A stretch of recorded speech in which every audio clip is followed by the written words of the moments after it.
We had a matchup of two mid-ranked teams this week for the Swift Division, as my favorite team took on Suck. Also, Team Cock taking on BJ, whose captain is Suck. There's an innuendo in there somewhere.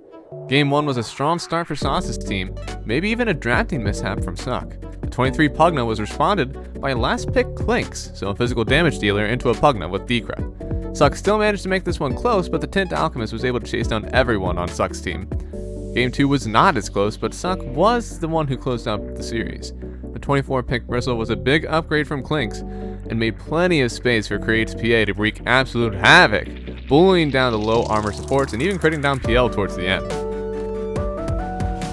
They're jumping in. The Abyssal Blade onto the Monkey King, and while we have the arena, Monkey King, he will get nuked on down, and Nazgul, he's going to be second. I has to pop the BKB, run away, but 10, he's feeling strong. He doesn't have the Abyssal Blade just yet, but he will get the bash onto the Shadow Shaman, and it's a big hit.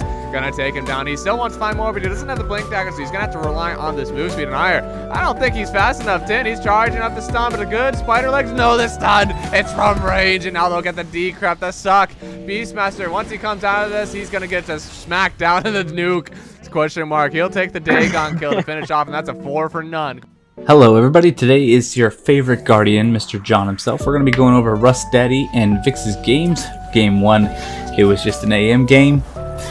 AM did AM things. Yeah, typical AM game. Now game 2, base clap. Vix's team did have a much stronger draft second game. It was a better fight, but around 12 minutes, Tide came in and decided to get a huge ravage. Team comes and kind of set the pace for the rest of the game, where they kind of just fought and slowly died, unfortunately. You can see here that the PA finally decides to show up, like in all my pubs, and claim all the credit for the team fight they just won. And for my favorite game of the week, we had Big PP Gaming versus Young Puff, and that's too long of a team name for me to name.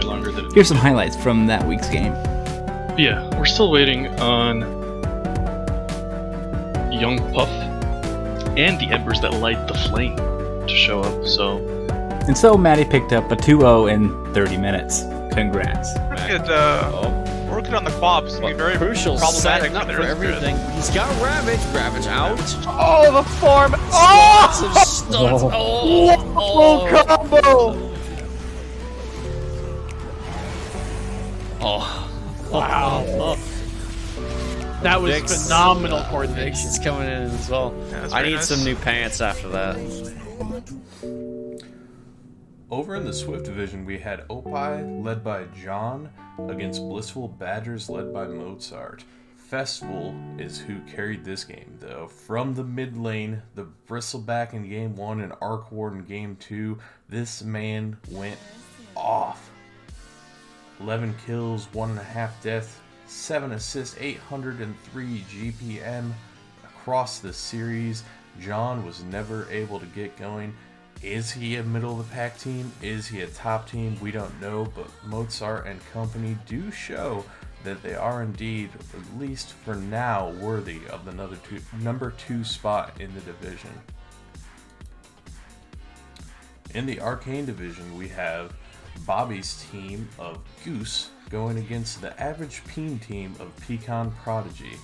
There's not much to say about this game, this series. Alpha went off on Alchemist in Game 1. There was no stopping it. Scepters all around. Game 2, the stand-in of Mad Dog was able to come out and show what Mad Dog does best on Zeus and take over the game. Sonagod finished it from there. It is a 1-1 series result, and the only thing left really to say is thanks to Peen for the Discord chats after. Stay salty, my friend. He's dead! He has buyback though! He comes back. Bulljack's going glow, gets rooted up, nuked down. He's dead! Sun God runs in, fights the Alchemist, but Alchemist is trying to fight this. Stun onto 3! The huge stun comes out, the nuke damage is enough, and now all of these strength heroes are burning down to Maledict. Stun comes out, follow up into the ward that's gonna kill him off. That's 4 dead in this one fight. Wow. An incredibly strong matchup here as Aro takes on Momo for a very high fallen division contest. Game 1 had some very favorable matchups for Aro. They had an optimal usage of the second pick in their draft. They picked Jug on 8 after 7 pick Mars and 24 Ember after 23 Zeus. I don't think Momo had a strong enough middle phase, and Minotaur tied with Always Hope Ember made dominant moves on the map to pull their team to victory. Game 2 had Kerwan Timber versus Aro Wraith King. I like the draft and play from Aro otherwise, but they weren't able to hold on to their 6k net worth lead after 27 minutes. Shady looked fine on this Lifestealer. Kerwan had some deaths he probably regretted in the first 50 minutes, and the Always Hope Minotaur combo still looks strong in this game. The series proves that these two teams are very strong, and you need to look out for them late in the season. In the Arcane Division, we have a strong Corey team versus a struggling Ramanolo team. Game 1 had a very strong draft catered to Eld with the second pick. Corey opened Grim into Pango, protecting the Eld special, and then picking it on 8, leading right into a Bloodseeker ban on 10. Surprise! He played very well on his signature hero. Ramanolo did not learn his lesson in Game 2, as Corey opened exactly the same way, but Ramanolo came in with the Bloodseeker. Position 4. It was a spicy option for sure, but it wasn't enough to stop Eld from taking the lane and running the game. I'm not telling you how to draft here, but I'm betting on Eld Bingo every single time. A 1-3 Snow team took on the 4-2 Mild Daddy team this week in the Overwhelming Division. Snows proved themselves strong in both games, and we could see them on the upswing after falling to tough opponents in the first 2 weeks. Game 1 had a last pick Quap versus Camel Farmer Morphling, and he never really felt pressured. He had a 4-minute Morbid Mask and allowed him to sustain until he hit critical mass. Snow seems to be the carry of this one, having a nice mid-20s timing on Blink Ags, only dying once throughout the contest. Game 2 was an even greater performance by Camel Farmer, and his Zeus went 16-0 against very little backline jump from the Mild Daddy team. Jerry even had an 11-minute Battle Fury on Ursa, so this game seemed quite over after the 25-minute mark. 2 very similar games for Webby versus Genie, as greeting last picks from Team Genie in the mid lane allowed Space Jam to take control of the game, get an early lead in both games. However, Beautiful Beach Tuna were able to get back in both with good smoke pickoffs into quick Roshan, allowing them to regain some map control. At the end of the day, Space Jam showed great teamfight execution to regain control. With great awareness, were able to just GG push early after winning fights outside of the enemy base. Shout out to Jam, the carry for Space Jam, who ended the series with a 27-2-20 KDA and a 734 GPM. In the Arcane Division, we have an undefeated Muggsy team versus a mid-ranked Plupo team. Game 1 had stand-ins on both sides, Erock for Plupo and Mothman on Muggsy's team. Wambulance had a frisky 23-pick BA that went mid after the 24-pick Underlord came out from Muggsy.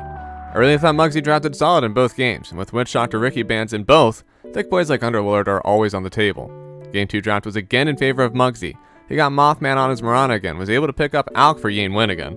Plupo kept it close up to the 25-minute mark, but after a good fight from Team Plupo, Aragorn came back with BKB. And Yin Win, well, he came up with Swift Blink and AC. Sometimes Alk hits different. Watch out for the safe laner from Yang. Like, all on the out. So if they can just somehow kill out twice. Oh, the arrow through the Ravage. But Monkey did not pop his BKB for the Ravage. But now he gets the Wukong's off, but they just run out. Double BKB pop. Another Radiant. Yeah, run into that Wukong.